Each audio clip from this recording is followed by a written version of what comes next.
welcome back to Nugget Garage. This is only going to be a short video because I was supposed to be doing a fair few actual at the track videos, but it's raining and it won't stop raining. So the 71 is actually mostly complete. Pretty happy with it actually. I had it on the dyno last Sunday, which is what I'll cut to in a second. Still haven't washed or polished the car yet. It's on steelies. Had to pull the front end apart. It was a mess. It still needs wheel bearings. Actually, it's noisy as hell. Got that front wheel speed sensor. Well, I used the cherry sensor on it. The interior, I've got a Mako insert for the IC7. We put the 8-key CAN switch panel. The ECU's in the glove box at the moment. I've got to mount that, but that's no biggie. But it's pretty much ready. I haven't pulled those lower control arms apart, but on the dyno I leant on it pretty hard, and you know, if it was going to bend, it would have probably bent there. There's a lot of load. This thing's converter actually works quite well. Alright, I'll cut to the video of the dyno and come back and chat a bit more after that.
RPM rev limiter. Basically, if the brake's on, it's on a changes that anyway. It gets there in about 3 or 4 seconds at about 12 pounds of boost, so it doesn't even need the nitrous, which is incredible. Changed the wheel bearings in this yesterday, Arvo.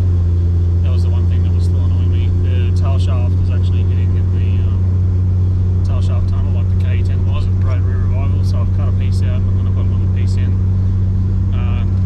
Unfortunately, the rain keeps cancelling all the events. I've got a mate's wedding on this Saturday, so I don't really have time to take it to a track. Well, I can't because there's nothing on anyway. There's supposed to be a testing tune on Saturday, but the problem is the rear end geometry in this isn't right. Like, I know it makes a lot of power and it's on a small tyre, but it just does not move. It just bags the tyres as soon as it says it's on the converter, and I don't think any form of traction control or wheel slip percentage based adjustments is going to tame that. I'm going to have to try and raise the back end a little bit, try and change the bar angles a little bit, try and get it to actually do some separation, which it's not doing at the moment. The diff just sort of sits there and the tyres just turn and it goes nowhere. So that would probably be good anyway, because it'll give me another week to sort that out. I want to try and go to the I think and just have one run. If it hooks and goes, I'll stay on it and see what it runs. So power to weight rise, it should run. I mean, it's a 205 tyre, that's the unknown, but given it had traction, there's no reason why I couldn't run on the 8s.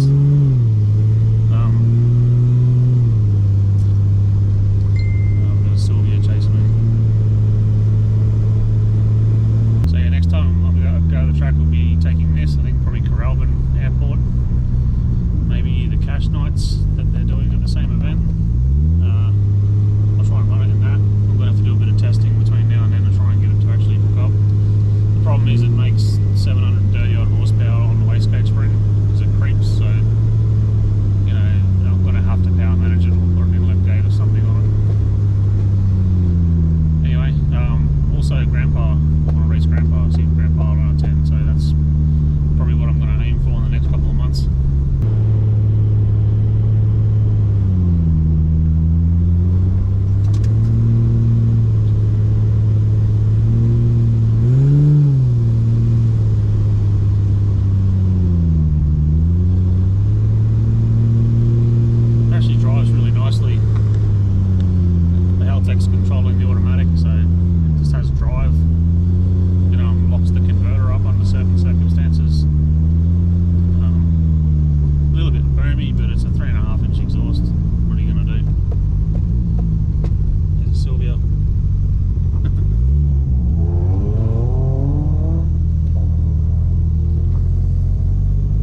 to be sitting around 91, trans temp 62.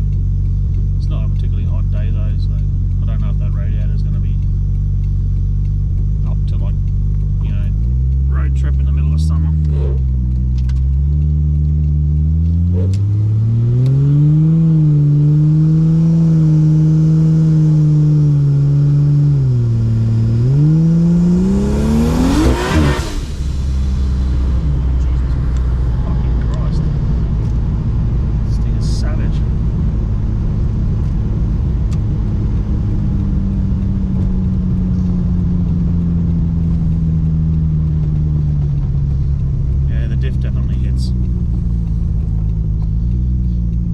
Still hitting up in the tunnel, so it's going to need the back end to come apart, I think.